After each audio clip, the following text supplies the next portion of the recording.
বলো, সৌন্দর্য কি? জানি না স্যার। মনে করো তুমি গুলশান এলাকা দিয়ে হেঁটে যাচ্ছ, চারপাশে দালান। তুমি কোনটাকে বলছো সুন্দর, কোনটাকে বলছো অসুন্দর? কেন বলছো? বিচার বিবেচনাটা কিভাবে করছো? আজগর বলল, আমি কোনো বিচার বিবেচনা করি না স্যার। আমি হেঁটে চলি মাটির দিকে তাকিয়ে। হাঁটার সময় সবসময় চোখ থাকে মাটির দিকে। ক্লাসের সবাই হেসে উঠল। সবচেয়ে বেশি হাসলেন কাউসার সাহেব। হাসি থামিয়ে বললেন, ভালো আর্কিটেক্ট হওয়ার সম্ভাবনা তোমার সবচেয়ে বেশি। যারা সারাক্ষণ সুন্দর সুন্দর নিয়ে চিন্তা ভাবনা করে তারা আসল কাজ করতে পারে না। যেমন ধরো আমি যে কটা ডিজাইনই করেছি তার সবকটাই অতি নিম্নমানের। যাই হোক, এসব মূল বক্তব্যে ফিরে যাই। সৌন্দর্য সম্পর্কে আমরা নিজের ব্যাখ্যাটা বলি। খাতা খুলবে না, আমি যা বলবো শুধু শুনে যাবে, খাতায় নোট করবে না। আমার নিজের ধারণা, জীবন্ত কিছু মানেই সুন্দর। জড়বস্তুকে তখনই সুন্দর মনে হবে যখন মনে হবে এর ভিতরে প্রাণ আছে। প্রাণটা স্পষ্ট না, অস্পষ্ট, তবে আছে। যখন মনে হবে আছে তখন এটা আমাদের কাছে সুন্দর লাগবে। এক গাদা রড, আয়রন তুমি ফেলে রাখলে, এর কোনো প্রাণ নেই, কাজেই এটা অসুন্দর। ওয়েল্ডিং মেশিন এনে জোড়া লাগিয়ে তুমি একটা খাট তৈরি করলে, খাটের মধ্যে প্রাণ তৈরি হলো। খাটটাকে দেখে মনে হচ্ছে কেউ যখন খাটে ঘুমোতে আসে তখন সে আনন্দিত হয়, কাজেই খাটের সৌন্দর্য তৈরি হলো। এই প্রাণ যে যত বেশি তৈরি করতে পারবে সে তত বড় শিল্পী। আমার বক্তৃতা কি কঠিন মনে হচ্ছে? না। এখন একটি কঠিন কথা বলি। সুন্দরের সঙ্গে সবসময় দুঃখবোধ মেশানো থাকে। মহান সৌন্দর্যের সঙ্গে বেদনাবোধ মেশানো থাকতেই হবে। তোমাদের প্রজেক্টগুলো জমা নিয়ে আমি এখনই তোমাদেরকে ছুটি দিয়ে দেব। তোমাদের একটা হোমওয়ার্ক অ্যাসাইনমেন্ট আছে। সৌন্দর্য কি? এই নিয়ে এক পৃষ্ঠা একজন করে লিখে আনবে। কোনো মনীষী সৌন্দর্য সম্পর্কে কি বলেছেন এইসব কচকচানি না, তুমি নিজে কি ভাবছো সেটা লিখবে। ঠিক আছে? জি ঠিক আছে। এখন আমি তোমাদের কাছে একটা পরীক্ষা দিব। এক এক করে তোমাদের 17 জনের নামই আমি বলবো। যখন আমি বলেছিলাম তোমাদের সবার নাম আমি জানি, তখন তোমরা সেটা বিশ্বাস করনি। প্রথমে যদি আমার কথা বিশ্বাস করতে, আমার উপর বিশ্বাস রাখতে না পারো, তাহলে পরে আর থাকবে না। টিচার হিসেবে আমি যা বিশ্বাস করব এবং করাতে চাইবো তা তোমরা বিশ্বাস করতে পারবে না। ফরিদা বলল, স্যার আপনাকে পরীক্ষা দিতে হবে না, আপনি ফেল করবেন, তখন আমাদের সবার খারাপ লাগবে। আমরা সবাই হেসে উঠলাম। আমাদের রোল নম্বর বলতে শুরু করলেন, কোনো ভুল হলো না। সবাইকে খানিকটা চমকে দিয়ে আমার দিকে তাকিয়ে বললেন, মৃন্ময়ী, রোল 15, ক্লাসের শেষে তুমি আমার সঙ্গে দেখা করবে। তোমার সঙ্গে আমার কিছু কথা আছে। আমি হঠাৎ একটা ধাক্কার মতো খেলাম, তবে সঙ্গে সঙ্গে মাথা কাত করে সম্মতি জানালাম। এই ভদ্রলোকের আলাদা করে আমার সঙ্গে দেখা করতে চাওয়ার কারণটা স্পষ্ট না। তিনি কি বলতে চান সে সম্পর্কে সামান্যতম ধারণা থাকলেও নিজেকে কিছুটা প্রস্তুত রাখা যেত। আকাশ জোড়া মেঘ থাকলে ছাতা হাতে পথে নামতে হয়। সুন্দরবনে মধুর খোঁজে বাঙালিরা যখন ঢোকে তখন তাদের সঙ্গে এক গাদা বন্দুক থাকে। প্রস্তুত থাকি, প্রস্তুতি সবসময় থাকবে, শুধু আমার কোনো প্রস্তুতি থাকবে না।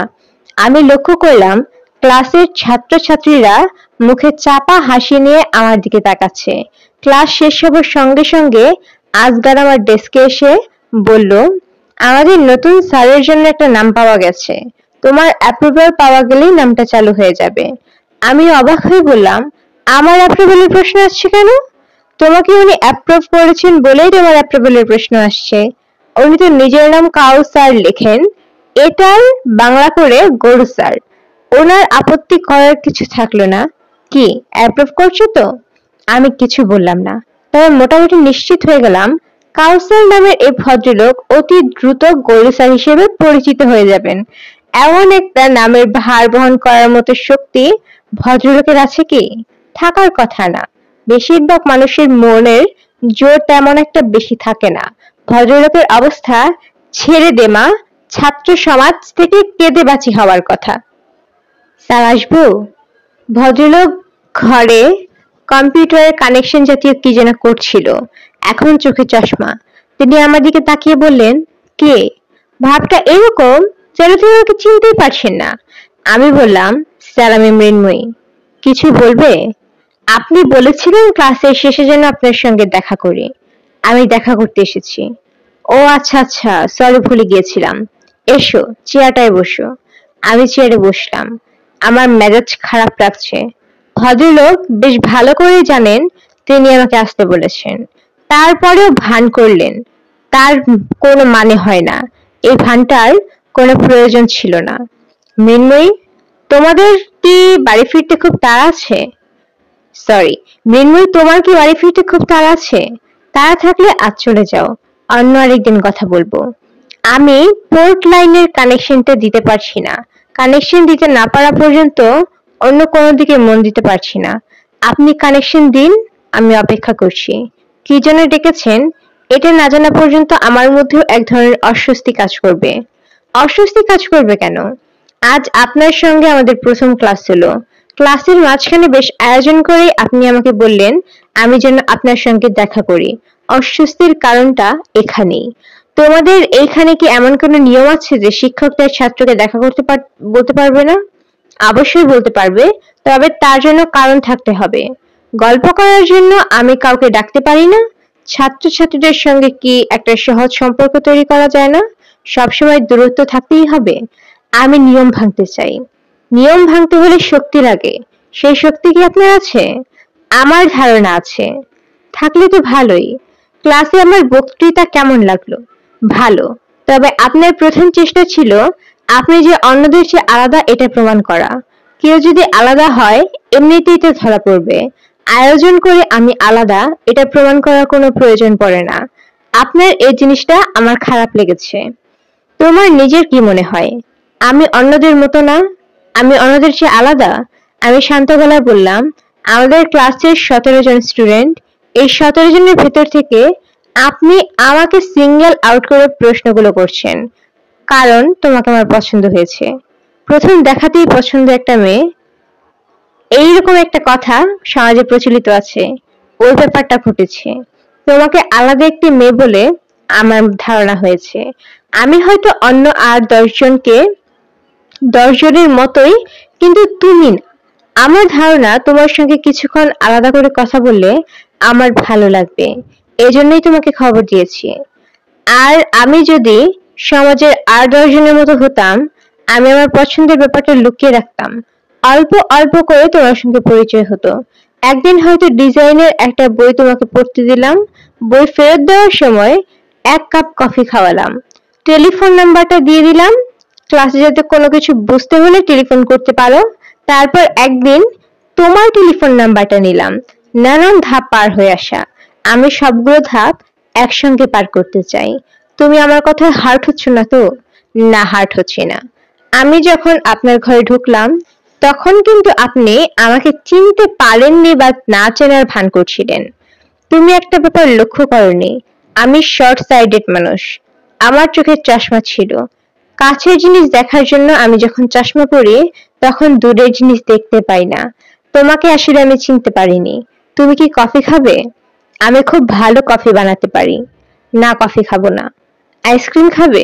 আমি শুনেছি ঢাকা শহরে খুব ভালো ভালো আইসক্রিমের দোকান আছে। না, আইসক্রিমও খাবো না। আমাকে বাসায় যেতে হবে। আমি তোমাকে নামিয়ে দেই। বাসাটাও চিনে আসি। যদি কখনো বলো তাহলে চট করে চলে যেতে পারবো। তোমাকে কষ্ট করে ঠিকানা বলতে হবে না। আমি যদি তোমাকে বাসায় নামিয়ে দেই তাতে কি তোমার আপত্তি আছে? না, আপত্তি নেই। Thank you. আমি বিরক্ত বোধ করছি। বিরক্তি চাপা দিয়ে রাখার চেষ্টা করছি। আমাদের একজন শিক্ষক যদি আমাকে বাসায় নামিয়ে দিতে চান তাতে কোনো সমস্যা নেই। মানুষটা নিজেকে আলাদা প্রমাণ করার জন্য প্রাণপণ চেষ্টা করছে। চেষ্টাটা যে হাস্যকর তাও ভদ্রলোক বুঝতে পারছে না। মানুষটা কি বোকা যে এক লাফে অনেকগুলো সিঁড়ি পার হতে চায়? তার প্রথমে জানতে চাওয়া উচিত যাকে নিয়ে সে সিঁড়িগুলো ভাঙতে যাচ্ছে সে কি চায়। আমি বললাম, স্যার আপনার কি দেরি হবে? স্যার হাসি মুখে বললেন, না দেরি হবে না।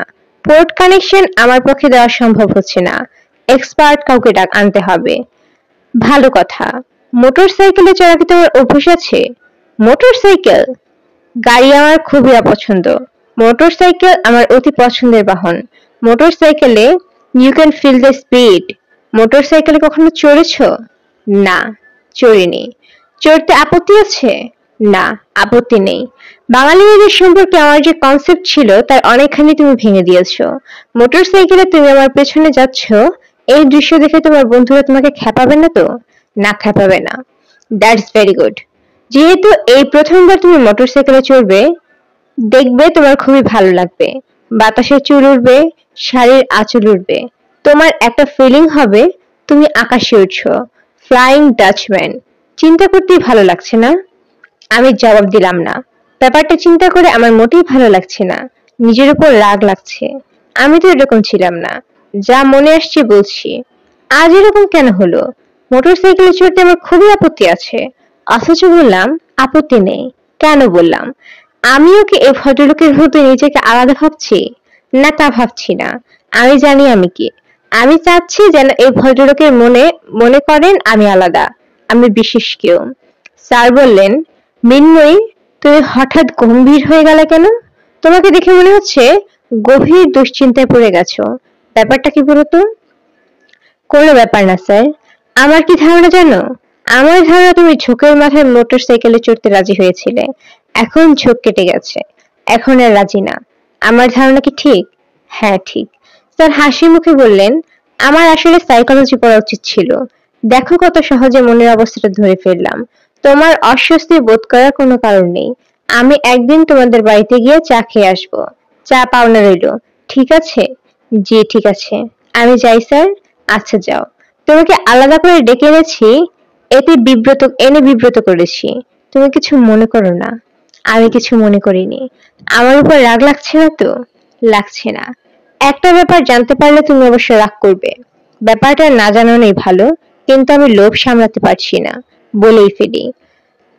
স্যার তার সামনে টেবিলে পেপার ওয়েট দিয়ে চাপা দেওয়া একটা কাগজ বের করে আমার দিকে এগিয়ে দিয়ে বললেন, তুমি প্রথমে আমার পেছনে মোটর সাইকেলে চড়তে রাজি হবে, তারপর মত বদলাবে।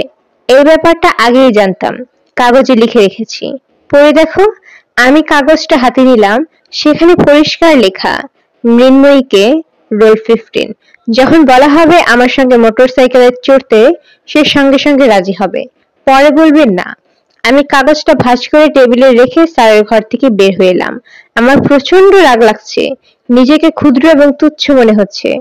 কেউ যখন নিজেকে ক্ষুদ্র মনে করে, তা সময়ের সঙ্গে সঙ্গে বাড়তে থাকে।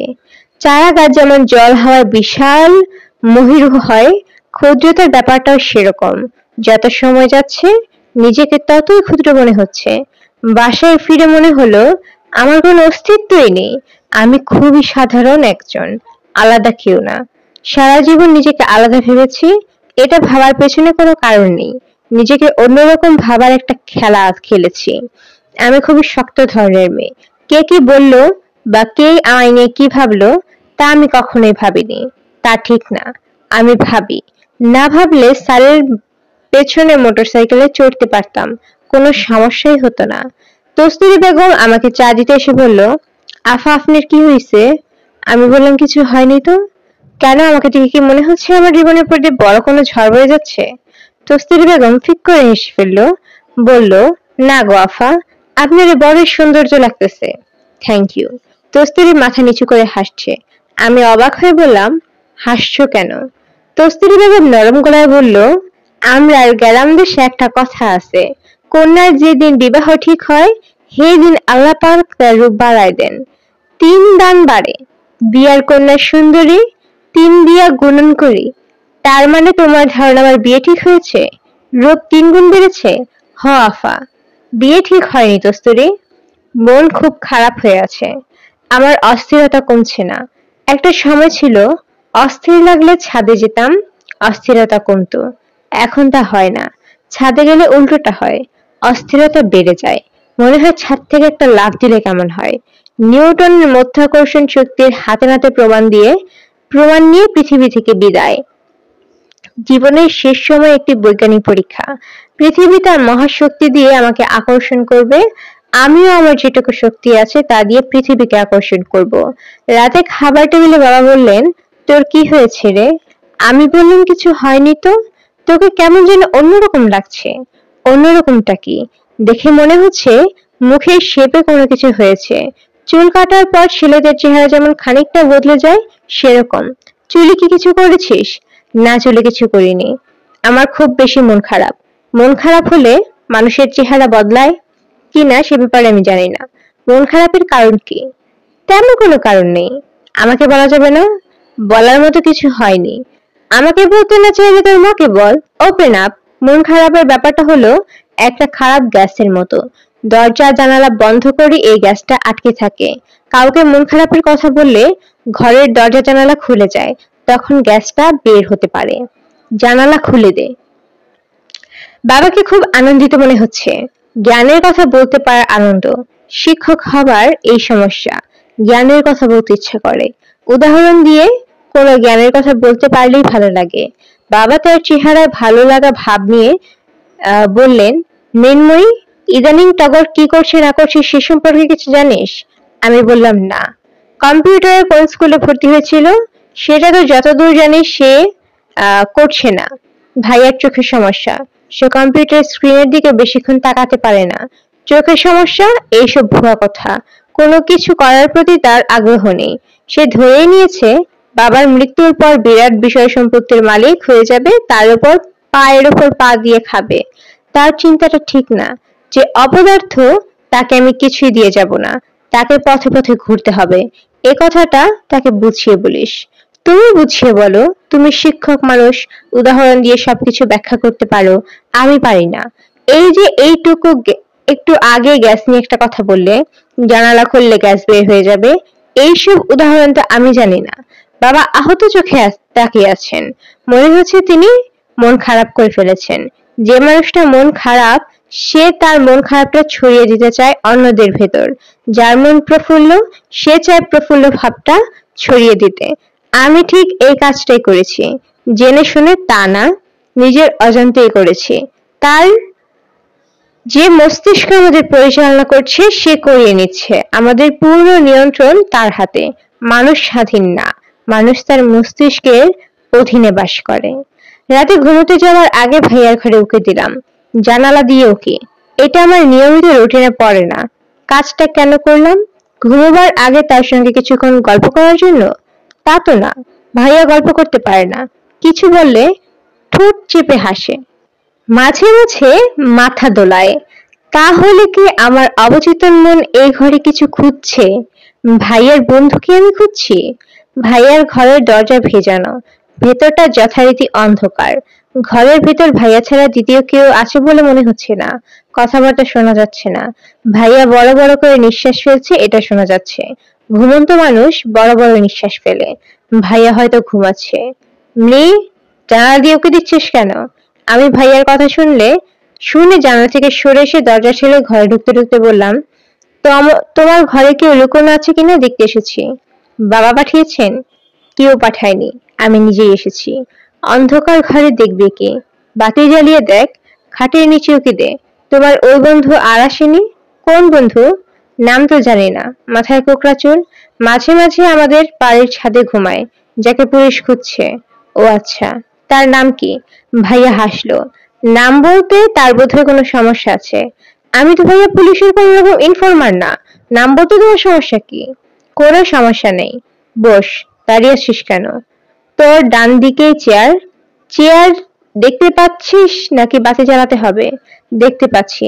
ভাইয়া তোমার এই কোকড়া চুলের বন্ধু, ও কি খুবই ভয়ঙ্কর? হ্যাঁ, ভয়ঙ্কর। ও কি করে? এমনিতে কিছু করে না, দিন রাত মন খারাপ করে থাকে। কেউ মজার কথা বললে খুব মজা পায়, আবার সঙ্গে সঙ্গে মন খারাপ করে ফেলে। পড়াশোনা খুবই ভালো ছিল। এসএসসি তে ঢাকা বোর্ডে 5th প্লেস পেয়েছিল। কলেজে ওঠার পর আর পড়াশোনা হয়নি। এটা তো তার কোনো পরিচয় হলো না ভাইয়া। আমি জানতে চাচ্ছি ও করে কি, কেন ভয়ঙ্কর? ও ভাড়া খাটে। ভাড়া খাটে মানে? যে কেউ তাকে দিয়ে ভাড়া করতে পারে। মনে কর কেউ খারাপ কোনো কাজ করাতে চায়, নিজে করতে পারছে না, ওকে ভাড়া করে নিয়ে গেল। খারাপ কাজটা কিরকম? মানুষ খুন। হুম। টাকা দিলে সে মানুষ খুন করবে? হ্যাঁ, করবে। মানুষ খুন করতে সে কত টাকা নেয়? আমি জানি না, আমি জিজ্ঞেস করিনি। তোমার এত প্রিয় বন্ধু, রাতে তোমার সঙ্গে থাকতে আসে আর তুমি কিছুই জিজ্ঞেস করো?